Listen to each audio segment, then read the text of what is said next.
Bismillahirrahmanirrahim. Assalamu alaikum, dear students. Hope you are doing well. I am Mem Naseem, your science teacher. Today we are going to discuss about the topic magnetism. So, what is a magnetism? Magnetism is a force of attraction or repulsion which appears between magnets and between magnets and magnetic material such as steel and iron. Dear student, I think you are well aware about this one, about the gravitational force. Gravitational force के बारे में आपको पता है। देखिए, जब कोई भी चीज़ आप ऊपर की तरफ फेंकते हैं तो वो डायरेक्टली ज़मीन पे वापस आ जाती है। Why this happen so? ये क्यों होता है? क्योंकि ज़मीन के अंदर एक ऐसी कशिश, एक ऐसी क़ुव्वत, एक ऐसी फोर्स होती है जो हर चीज़ को अपनी तरह खींचती है। तो ये मैग्नेटिज्म भी क्या है? एक फोर्स है। फोर्स ऑफ अट्रैक्शन या रिपल्जन है। ये दो मैग्नेट के बीच में भी हो सकता है, ये फोर्स क्रिएट हो सकता है, या मैग्नेटिक मटेरियल के बीच में हो सकता है। फॉर एग्जांपल, अगर जब आयरन या स्टील, ठीक है, these are the best magnetic material which are attracted towards the magnet. ठीक है, जब एक मैग्नेट, ठीक है, मैग्नेट को क्या कहते हैं? मैग्नेटिस। आप मैग्नेट और जो है किसी पेपर क्लिप या नेल्स को एक दूसरे के करीब लाते हैं, तो वो जो पेपर क्लिप्स और मैग्नेट है एक दूसरे को जो एक दूसरे को खींचते हैं, एक फोर्स डेवलप होता है इनके बीच में। इस फोर्स को क्या कहते हैं? Magnetic force. अब देखें, यहाँ पे रिपल्जन की बात हो रही है। अट्रैक्शन का तो अभी आपको पता चला, मैंने एग्जांपल दिया। जब आप मैग्नेट या स्टील के या कोई आयरन के पार्टिकल्स जिस तरह से पेपर क्लिप से या नेल से एक दूसरे के करीब लाते हैं, वो एक दूसरे को अट्रैक्ट करते हैं। अब रिपल्जन की बात हो रही है बेटा, हमेशा सेम पोल्स एक दूसरे को रिपल करते हैं, अट्रैक्ट नहीं करते। ठीक है, for example north and north एक दूसरे को रिपल करेंगे, साउथ एंड साउथ एक दूसरे को क्या करेंगे? रिपल करेंगे। अब lodestone is a natural occurring magnetic material. ठीक है, dear student, a piece of iron और steel which has been magnetize so that it can keep its magnetic property is called permanent magnet. देखिए, अगर आप magnetic property किसी भी magnetic material के अंदर इंडक्ट कर सकते हो। अगर आपने एक पीस ऑफ आयरन और स्टील लिया जो ऑलरेडी मैग्नेटाइज हो चुका है, तो वो अपने अंदर जो मैग्नेटिक प्रॉपर्टी है वो for a long period of time तक वो प्रॉपर्टी अपनी बॉडी में रखेगा। इसको क्या कहते हैं? Magnetic property. An electric current also produces a magnetic force. We can use this fact to make magnets which can be turned on and off. These are generally referred to as electromagnet. Temporary magnets are those they are magnetized only for a short period of time when they come contact with each other. ठीक है, अब यहाँ पे देखिए dear student, मैंने आपको बता दिया, पेपर क्लिप और किसी मैग्नेट को एक दूसरे के करीब लाते हैं तो for a short period of time तक वो पेपर क्लिप्स और नेल मैग्नेटाइज होंगे। जो ही आप मैग्नेट को हटा देंगे, उनके अंदर वो मैग्नेटिक जो प्रॉपर्टी है वो क्या होगा? ख़त्म हो जाएगा। इसको कहते हैं temporary magnet. A magnetic field is produced when an electric current passes through a wire. The compass needle show the direction of the field. यहाँ पे देखिए, इन्होंने ये कहा कि मैग्नेटिक फील्ड प्रोड्यूस होता है, ठीक है, when an electric current passes through a wire, जब किसी वायर के अंदर इलेक्ट्रिक करंट पास होता है, और कंपास नीडल के ज़रिए इसकी फील्ड, ठीक है, मैग्नेटिक फील्ड की डायरेक्शन को हम बता सकते हैं।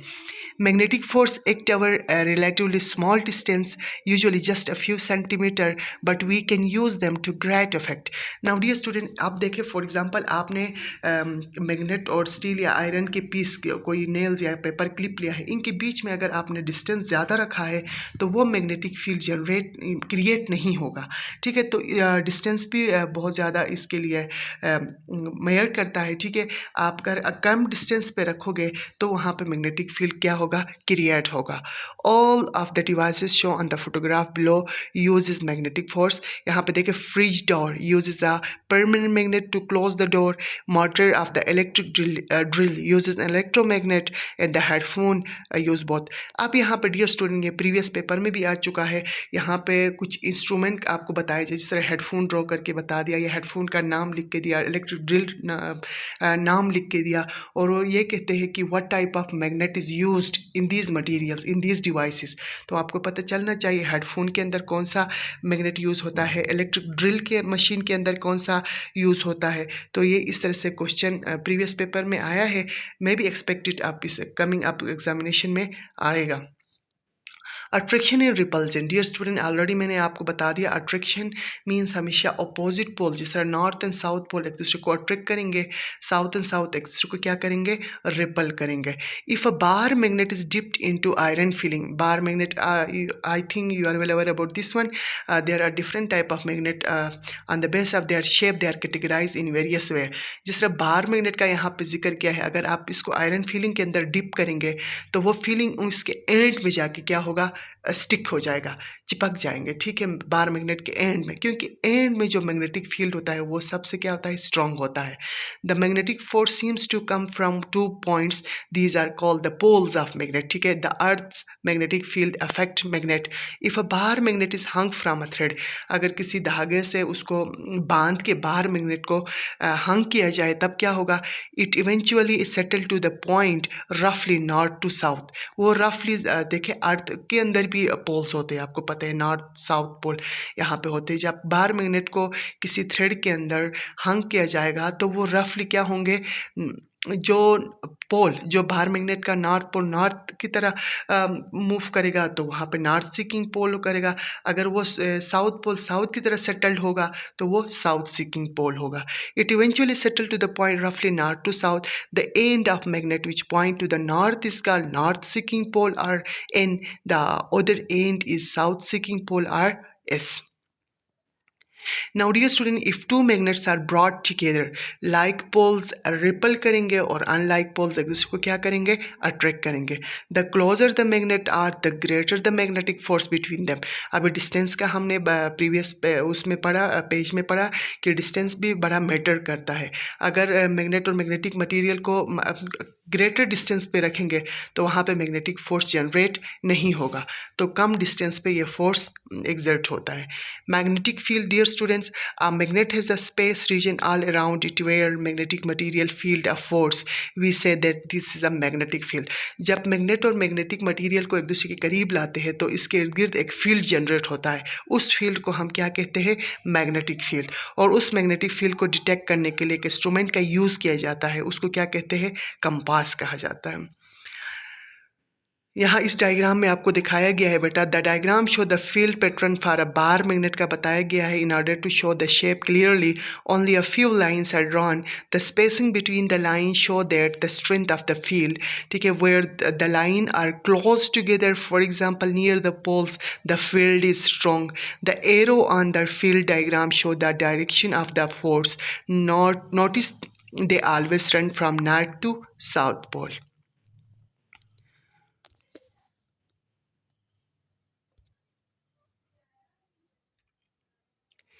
Now dear student, magnetic material can be thought to be also containing tiny molecular magnet, ठीक है, magnetic material can be thought of as containing, जिससे देखिए मैग्नेटिक मटेरियल के अंदर क्या होता है, magnetic material they are composed of, they are made up of molecular magnet.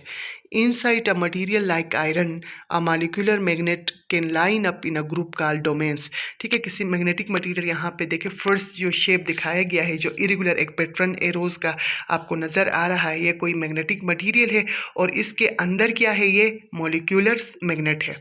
और जब ये मॉलिक्यूलर मैग्नेट लाइन अप होते हैं तो इनको डोमेन्स कहा जाता है। ये कब लाइन अप होते हैं, जब इस मैग्नेटिक मटेरियल को किसी मैग्नेट के करीब लाया जाता है तो फिर ये लाइन अप होते हैं। The diagram show how the domains are randomly arranged in a piece of unmagnetized iron. Domains are very sensitive to the magnetic field, so if a magnet is placed nearby, its magnetic field causes the domains to line up in an orderly way। This turn the iron into a magnet, it become magnetized। अब यहाँ पे देखें बेटा, starting में इन्होंने ये कहा कि जो मैग्नेटिक मटेरियल के अंदर क्या होते हैं, मॉलिक्यूलर मैग्नेट्स होते हैं और ये इरेगुलर पैटर्न में होते हैं, ठीक है, इरेगुलर शेप में होते हैं। ये फर्स्ट आपको दिखाया गया है। जो ही जब इस मैग्नेटिक मटेरियल को किसी मैग्नेट के करीब लाया जाता है तो ये जो डोमेन्स है ये बहुत ज़्यादा सेंसिटिव होते हैं, किसके लिए, मैग्नेटिक फील्ड के लिए, और ये क्या बनाते हैं, एक रेगुलर पैटर्न बनाते हैं, ठीक है। इसका मतलब ये हो गया कि ये मैग्नेटाइज हो गए। Using the theory, it is easy to magnetize a piece of iron by stroking it repeatedly with a magnet. किसी भी मैग्नेटिक मटेरियल के अंदर हम मैग्नेटिक जो प्रॉपर्टी है उसको कैसे इंडक्ट किया जाता है, अगर इसको स्टोक किया जाए किसके साथ, मैग्नेट के साथ, तब भी आ सकता है। A magnet can be demagnetise, किसी मैग्नेट को डीमैग्नेटाइज किया जा सकता है कैसे, बाय हीटिंग अप, सबसे पहले हीट अप करे, टेम्परेचर प्रोवाइड करे, फिर जल्दी से उसको कूल वाटर में डाल दे। ठीक है, ये डायग्राम आपको नज़र आ रहा है। देखिए यहाँ पे क्या किया है इन्होंने, मैग्नेटिक मटेरियल को सबसे पहले हीट अप किया है फिर कोल्ड किया है। तो इसका जो डोमेन्स है वो भी जब कूल वाटर में डाल दिया गया है, ये आपको नज़र आ रही है, इरेगुलर पैटर्न में आ जाता है। इसका मतलब ये है कि ये अनमैग्नेटाइज है या डीमैग्नेटाइज है। Energy from the heating causes molecules to move faster, domains become unaligned। ठीक है, a magnet can also be demagnetized by heating it with a hammer। देखिए यहाँ पे दो स्टेप्स का बता दिया, एक तो उन्होंने कहा कि जब आप थर्मल एनर्जी प्रोवाइड करें फिर उसको कूल वाटर में डाल दें तो फिर वो डीमैग्नेटाइज होगा।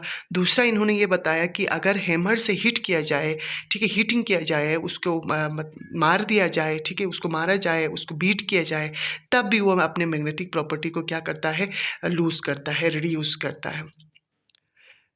ठीक है, a magnet can also be demagnetise by heating it with a hammer. ठीक है, हीटिंग विद अ हैमर और by passing it through an electromagnet. Now, dear student, did you know, in addition to iron and steel, magnets can also be made from aluminum, cobalt, copper, and nickel.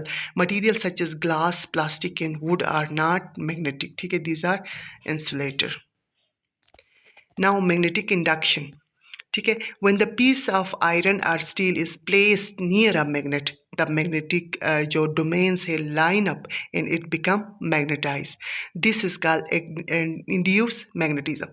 जब किसी iron या steel के particle को, piece को magnet के करीब लाया जाए तो उसकी जो मैग्नेटिक डोमेन्स क्या होंगे, लाइन अप होंगे और वो मैग्नेटाइज होगा। इसको हम क्या कहेंगे, induce magnetism. The diagram show that induced pole consists to the magnet's north pole is a south pole. This explains why magnets attract iron and steel. When the iron is pulled away, जब iron को किसी magnet के करीब पहले आपने रखा तो वो उसके अंदर जो मॉलिक्यूलर मैग्नेट है वो अलाइंड होते हैं, वो बिकम मैग्नेटाइज होते, इसको हम क्या कहेंगे, इंड्यूस मैग्नेटिज्म कहेंगे। अगर आयरन को मैग्नेट से दूर पुल अवे किया, वहाँ से उठाया गया, उसको रिप्लेस किया, तब वहाँ पे क्या होगा, it loses its induce magnetism, it was a temporary magnet. However when steel is use it keep some of the induce magnetism and become a permanent magnet. This is the difference between iron and steel. अब thoroughly इसको study करते हैं। Now dear student, यहाँ पे देखें ये बताया गया है hard and soft magnetic material का। ठीक है, iron is a soft magnetic material. ऊपर ये कहा गया था जब किसी आयरन के पीस को मैग्नेट के करीब लाया जाता है तो फिर वो मैग्नेटाइज होता है for a short period of time के लिए। यूँ ही मैग्नेट को हटाया या आयरन को पुल अवे किया तो वो जो इंड्यूस मैग्नेटिज्म है वहाँ से लूज होता है, इसको हम कहते हैं टेम्परेरी। लेकिन इसके रिप्लेस में अगर हमने स्टील को रखा तो फिर वो मैग्नेटिक जो इंड्यूस मैग्नेटिज्म है फॉर अ लॉन्ग टाइम तक वो अपने वो प्रॉपर्टी अपने अंदर रख सकता है। इसको क्या कहते हैं, परमानेंट मैग्नेट। अब आयरन क्या है, अब हुआ क्यों, इसके बैकग्राउंड, इसका रीज़न क्या है बेटा, तो क्योंकि आयरन एक सॉफ्ट मटेरियल मैग्नेटिक मटेरियल है, it is easy to magnetize, ये जल्दी से मैग्नेटाइज होता है, but it also loses its magnetism easily, लेकिन जल्दी से डीमैग्नेटाइज भी होता है। This make it useful where a temporary magnet is needed. ये वहाँ मतलब ये उसकी इसकी यूजफुल एस्पेक्ट्स वहाँ पे होगा जहाँ जहाँ हमें टेम्परेरी मैग्नेट की ज़रूरत होती है, where the direction of the magnetism has to be change quickly. Steel is a hard magnetic material, it is much more difficult to magnetize. अव्वल ये कि इसको मैग्नेटाइज करना बड़ा मुश्किल होता है। जब एक दफ़ा ये मैग्नेटाइज होता है फिर उसके अंदर जो मैग्नेटिक पावर है उसको हम लूज़ नहीं कर सकते हैं। So that's why steel is use for making permanent magnet. Making a permanent magnet. Now, dear student, a piece of steel can be magnetized by stocking it with a magnet। एक तो ये है। दूसरा आपके पास क्या तरीका है, however a better way of making permanent magnet is to place the steel inside a coil of wire। when an electric current flow in the coil, strong magnetic poles are induced in the steel। यहाँ पे diagram के through आपको बता दिया है बेटा, ये एक स्टील पीस ऑफ स्टील को लिया, आयरन को नहीं लिया, क्योंकि आयरन मैग्नेटाइज तो जल्दी हो सकता है और डीमैग्नेटाइज भी उसी इतनी ही जल्दी होता है। तो यहाँ पे इन्होंने क्या रखा, इन्होंने एक स्टील पीस ऑफ स्टील को रखा और इन्होंने कोयल के अंदर इसको रैप अप किया और वायर के थ्रू इसको कनेक्ट किया, या बैटरी भी हो सकता है, सोर्स इलेक्ट्रिसिटी भी हो सकता है, यूँ ही सोर्स के साथ कनेक्ट किया तो ये इसके अंदर इंड्यूस मैग्नेटिज्म आ जाती है और इसको परमैग्नेट कहा जाता है। थैंक यू डियर स्टूडेंट्स, अल्लाह हाफिज़।